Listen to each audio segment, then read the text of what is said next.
नमस्कार, आप देख रहे हैं इंडिया डिसाइड्स। मैं हूं शेखर त्रिवेदी। 7 जुलाई से 16वीं लोकसभा का पहला बजट सत्र शुरू हो रहा है। यकीनन ये एक ऐतिहासिक मौका है क्योंकि 30 साल बाद कोई पूर्ण बहुमत की सरकार अपना पहला बजट पेश करने जा रही है। लिहाजा ये माना जा सकता है कि ये बजट राजनीतिक प्रभाव दबाव से मुक्त होगा। लेकिन एक आशंका भी है। आशंका यह कि कहीं ज्यादा सख्त बजट लाने के चक्कर में सरकार आम लोगों के घर का बजट न बिगाड़ दे। तो फिर सवाल यह कि संतुलन कैसे बनेगा? आखिर वित्त मंत्री जेटली ऐसा क्या करेंगे जिससे आर्थिक तरक्की का रास्ता भी खुले और जनता पर बेजा दबाव भी ना पड़े?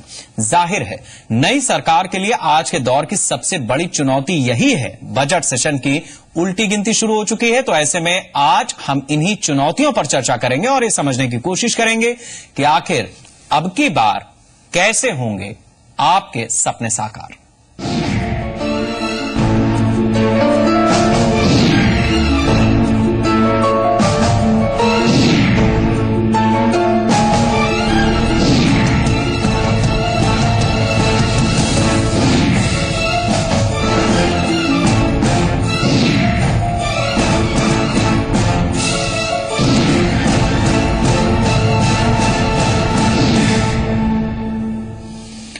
नई सरकार की ओर से पेश किए जाने वाले बजट से हम सबको उम्मीदें हैं। ऐसे वक्त में जबकि महंगाई हदें पार कर चुकी है, अर्थव्यवस्था की स्थिति डामाडोल है, वित्तीय घाटा लगातार बढ़ता जा रहा है, तो सवाल उठ रहे हैं कि आखिर बजट में ऐसा क्या होगा जिससे अच्छे दिनों के आने की उम्मीद जगेगी।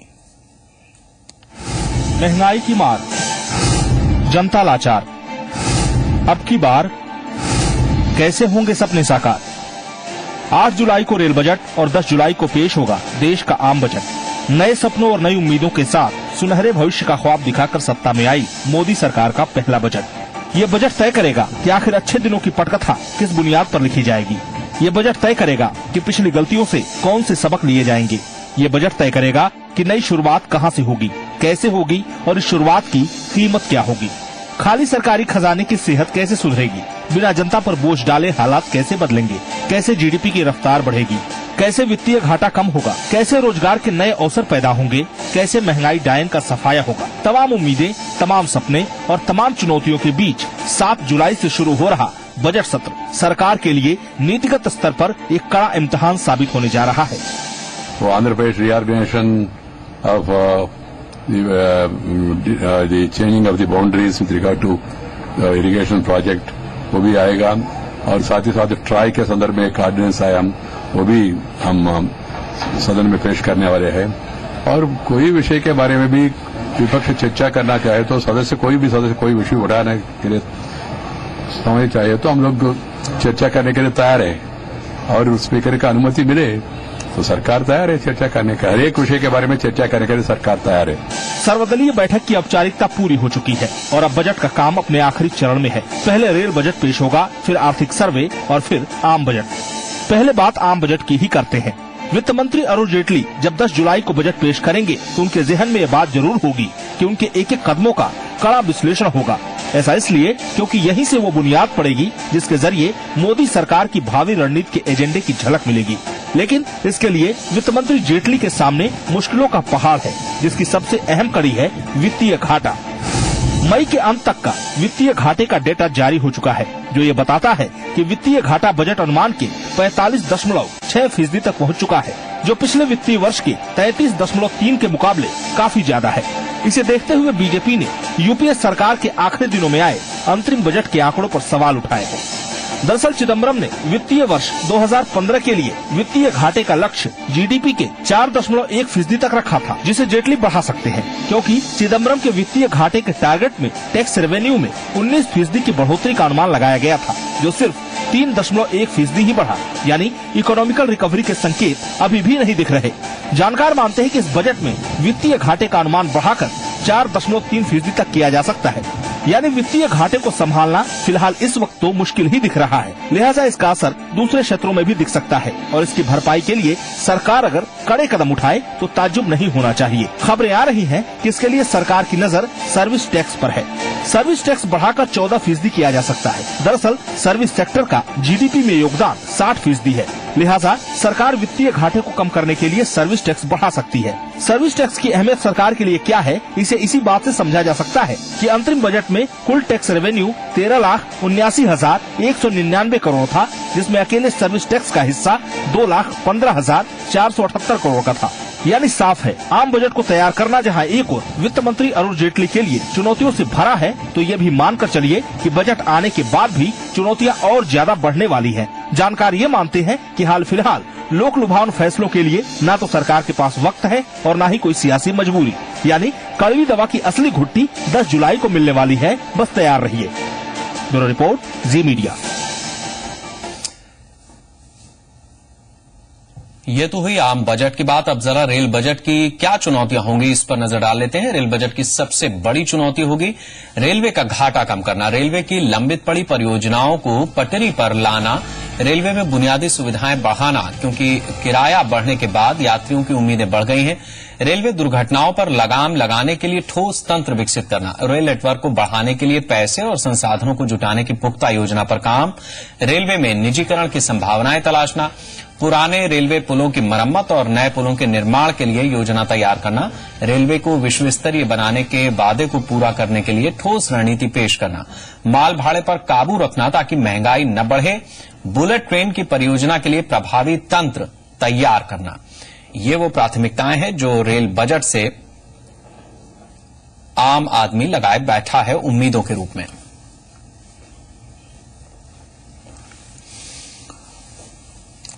और इसी मुद्दे पर ज्यादा चर्चा के लिए नोएडा में मेरे साथ राजनीतिक विश्लेषक के विक्रम राव साहब हैं। राव साहब, बहुत स्वागत है आपका। मैं आपसे जानना चाहूंगा कि जिस तरह से नरेंद्र मोदी ने पुणे में कहा कि कुछ कड़वी डोजेस के लिए लोगों को तैयार रहना चाहिए, वो कड़वी दवाएं किस हद तक लोगों को दी जाएंगी और कितना उसका असर देखने को मिल पाएगा? शेखर, ये बात अपेक्षित तो है, क्योंकि जो वित्तीय विरासत मिली है नई सरकार को, तो उसके हिसाब से अगर देखें तो अप्रैल से ही सारी वित्तीय प्रक्रिया चिदम्बरम साहब ने रोक दी थी। चुनाव परिणाम खिलाफ जा रहे, अंदाज था। और दूसरी बात, 5 हफ्ते में नई सरकार कितना कर पाएगी ये भी साफ है। इतनी न तो कुव्वत है न क्षमता है कि 5 हफ्ते में ये कर दें 5 साल की बात। तो मुझे लगता है बजट तो कड़वा होगा, तीखा होगा और ये अपच की स्थिति न पैदा कर दे, इसलिए कि महंगाई की मार, पेट्रोल की मार, रेल के भाड़े की मार तो शुरुआत हो गई है। आप अगर इनकम टैक्स में राहत संकेत है कि मिल रहा है शायद, और बाकी एफडीआई वगैरह की ये देखना जाए, तो मुझे लगता है कि इस बजट में ज्यादा अपेक्षा नहीं करनी चाहिए। और लोग भी जानते हैं कि अभी कुल जमा 5 हफ्ते में सरकार बनी है, क्या कर पाएगी ये। तो लेकिन एक बात शेखर लग रहा है मुझे कि अभी तक राजनीति अर्थनीति की दिशा निर्देश करती रही, अब अर्थनीति राजनीति की दिशा निर्देश करेगी, ये अपेक्षा है इस बजट से। बिल्कुल। हम लखनऊ का रुख करते हैं। हमारे साथ आर्थिक विश्लेषक अरविंद मोहन जी हैं। आपका भी बहुत स्वागत है। अरविंद जी, मैं आपसे समझना चाहूंगा कि जिस बात को राव साहब ने कहा कि राजनीति तो अपनी जगह पे है, लेकिन अर्थनीति को भी समझना होगा और शायद ये डोमिनेट करने की स्थिति में आए, क्या हम ये कह सकते हैं कि पहले 2 साल किसी भी सरकार के लिए बहुत अच्छा वक्त होता है जब वो कड़वे से कड़वे फैसले ले ले, क्योंकि उसके बाद 3 साल उसके लिए खुला मैदान होगा जनहितकारी योजनाओं को लागू करने के लिए, या उसका खजाना कुछ भर गया होगा?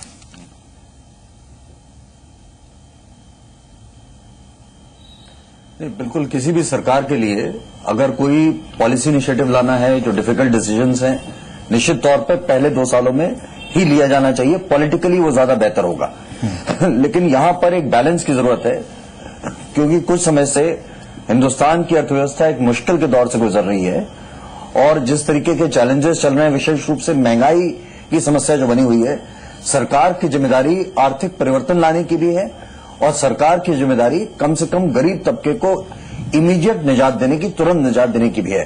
तो मुझे लगता है एक बैलेंस लाना पड़ेगा निश्चित तौर पर, क्योंकि हमने पिछले कम से कम 5 सालों में जो क्रिटिकल डिसीजंस थे वो नहीं लिए हैं। इस समय डिफिकल्ट डिसीजंस तो लेने पड़ेंगे। सरकार को एक थिन रोप पर वॉक करना पड़ेगा। डिफिकल्ट वॉक है ये, लेकिन कम से कम महंगाई पर नियंत्रण के लिए प्रयास होता हुआ दिखना चाहिए।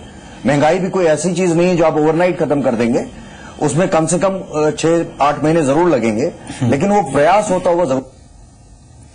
देखना चाहिए। राव साहब, हम आपसे समझना चाहेंगे कि एक तो जो कहा कि गरीब आदमी को तुरंत निजात मिलनी चाहिए, गरीबों का बहुत नुकसान हो रहा है, तो हमारे देश में गरीबों की भी कई कैटेगरीज भी सरकार ने बना दी है, बीपीएल, एपीएल वगैरह वगैरह। मध्यम वर्ग का जो आदमी है वो भी कहता है कि साहब पहले ये तय कर लो कि हम लोअर मिडिल क्लास में हैं, अपर मिडिल क्लास में हैं, या हमारा क्लास है कौन सा। ठीक है, तो ये बिल्कुल उसी तरीके से कि जैसे रेलवे के डिब्बे में जो स्लीपर क्लास होता है, मतलब इंजन से बहुत दूर भी नहीं होता है और वो एसी का भी नहीं होता है, तो और ये उसकी संख्या भी ज्यादा होती है एसएलआर की। मैं आपसे ये समझना चाहूंगा कि सरकार के पास क्या वाकई इस तरीके की स्थिति है इस समय जहां वो एक बड़े जनमानस को अपने साथ ले पाए, या उनका भरोसा कम से कम जीत पाए कि हाँ हम ठीक कर लेंगे, तुम्हारी जेब में उतना पैसा होगा। मुझे नहीं लगता शेखर ये मुद्दा है सरकार के सामने, क्योंकि इस कम वक्त में इतना बड़ा निर्णय नहीं कर पाएंगे। ऐसा कोई भी कदम ही नहीं उठाएगी जिससे जनता को राहत मिले या ये तय हो जाए कि नहीं महंगाई नियंत्रित होगी। तो ये एक दूर का खेल है, ये लॉन्ग टर्म प्लानिंग होगी और 2 साल का वक्त इनको मिलेगा ही करने के लिए।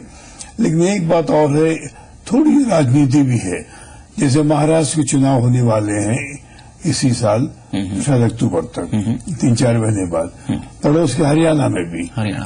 महाराष्ट्र बहुत जरूरी है प्रधानमंत्री के लिए, राजनीतिक और आर्थिक रूप से, क्योंकि आर्थिक राजधानी है भारत की मुंबई।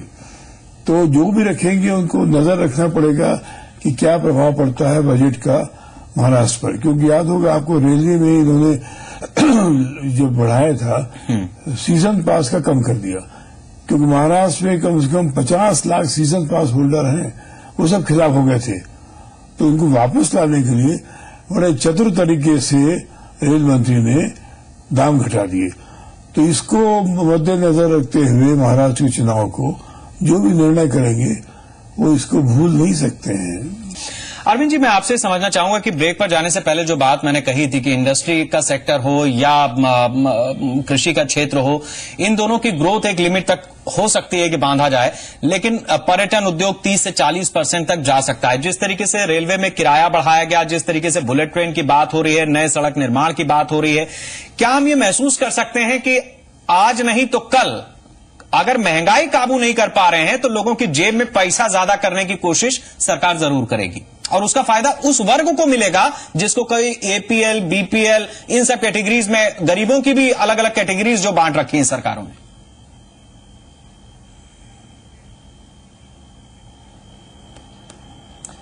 देखिए, कहीं ना कहीं अगर हम आर्थिक सुधारों को सही दिशा में ले जाएंगे तो आम आदमी की जेब में भी पैसा बढ़ेगा और महंगाई भी स्वतः कम होगी। हिंदुस्तान की आज समस्या ये हो गई है कि पिछले 5-6 साल से कम पॉलिसी पैरालिसिस है, निर्णय नहीं हो पा रहे। मिसाल के तौर पर हर साल हिंदुस्तान में करीब 1 ट्रिलियन रुपीस के बराबर का अनाज सड़ जाता है। कारण क्या है? हमारे पास वेयर हाउसेज नहीं है, हमारे पास लॉजिस्टिक्स लाइन्स नहीं है, हमारे पास जो पब्लिक डिस्ट्रीब्यूशन सिस्टम है उसमें आज अगर हम चाहें भी तो तिलहन, दलहन इत्यादि के स्टोरेज की व्यवस्था ही नहीं, और फल इत्यादि के लिए तो आपके पास कोल्ड चेन है ही नहीं। और यही बड़ा कारण है। अगर आप महंगाई को देखें तो महंगाई की समस्या यही है कि आज हिंदुस्तान के सामने सबसे ज्यादा जो महंगाई का डंक आपको लग रहा है वो एग्रीकल्चरल प्रोडक्ट से लग रहा है, और इसको नियंत्रित करने के लिए ना तो पिछले 10 साल में कोई प्रयास किया गया, और वही आपकी सबसे बड़ी समस्या है। नहीं तो सरकार क्या आपको लगता है कि एफडीआई की तरफ जाएगी या वापस वो छोटे व्यापारियों की तरफ अपना रुझान रखेगी?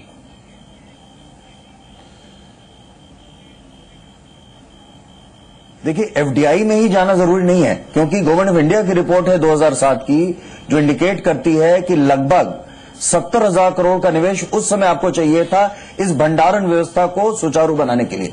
और ये 70,000 करोड़ रुपए हम उस देश में बात कर रहे हैं जहां सिर्फ गवर्नमेंट ऑफ इंडिया का सालाना बजट पिछले साल का 15 लाख करोड़ से ज्यादा का था।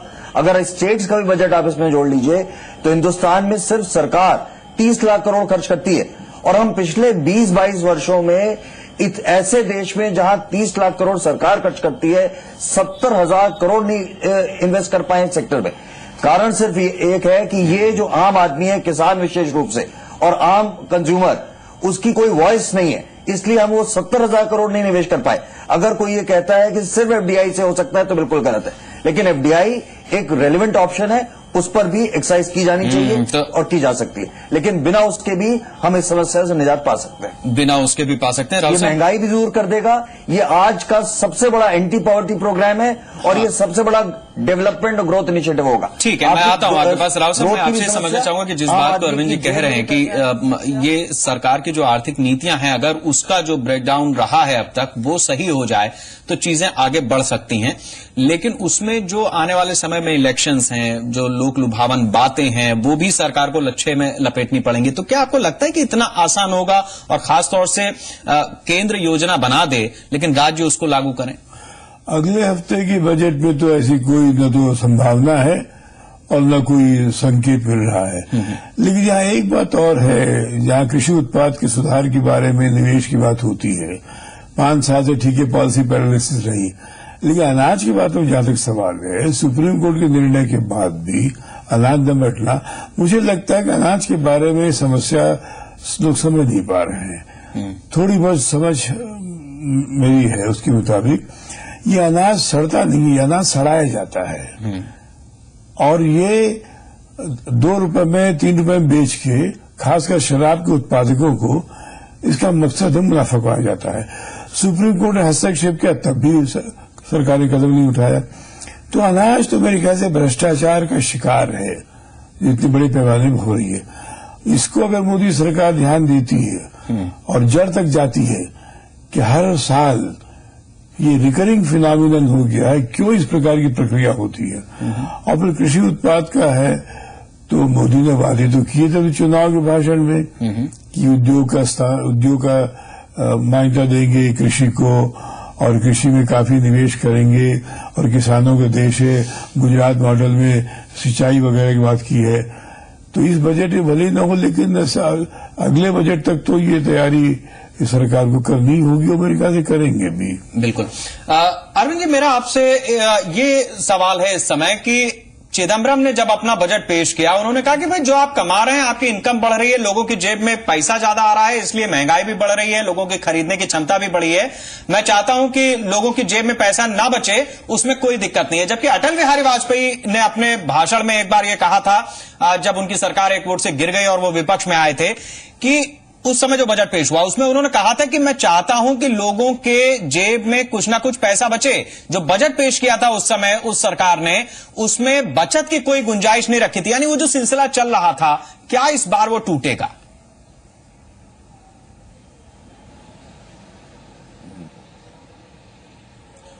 देखिए, मैं इस पर तो नहीं कमेंट करूंगा कि वो सिलसिला टूटेगा नहीं टूटेगा, लेकिन मुझे लगता है और आवश्यकता इसी बात की है कि देश में अगर आप सेकंड जनरेशन रिफॉर्म, जो हम जिसकी बात 1991 से सुनते आ रहे हैं, उस दिशा में देश को जाना होगा।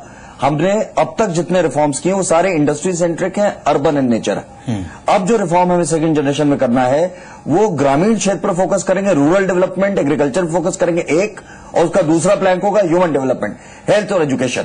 अगर आप ये हिंदुस्तान की अर्थव्यवस्था 3 इंजन की अर्थव्यवस्था है, ये 2 इंजन हमने आज तक खोले ही नहीं है।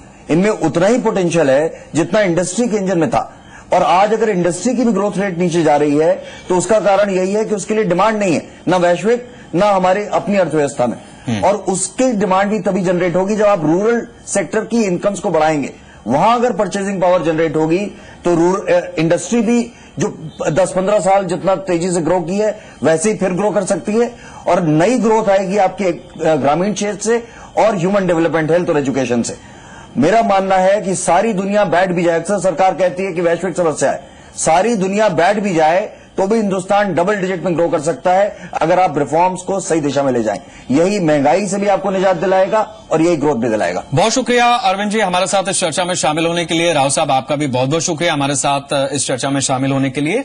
इस पूरी चर्चा में एक बात तो साफ है कि लोगों की जो उम्मीदें हैं वो लगातार बनी हुई हैं, और ऐसा नहीं है कि वो सिर्फ अभी के अभी नगद में धंधा चाहते हो, लेकिन वो ये चाहते हैं कि नगद की उनके हाथ में इतनी ताकत आ जाए आने वाले समय में कि वो नगद का धंधा कर पाए, वो पूछ पाए कि हमारे पास अगर इतने पैसे हैं तो बताओ हमारी जीवन शैली कहां होगी, क्या होगी। यानी लोगों की उम्मीदें टूटी नहीं है, वो बनी हुई है, बरकरार हैं।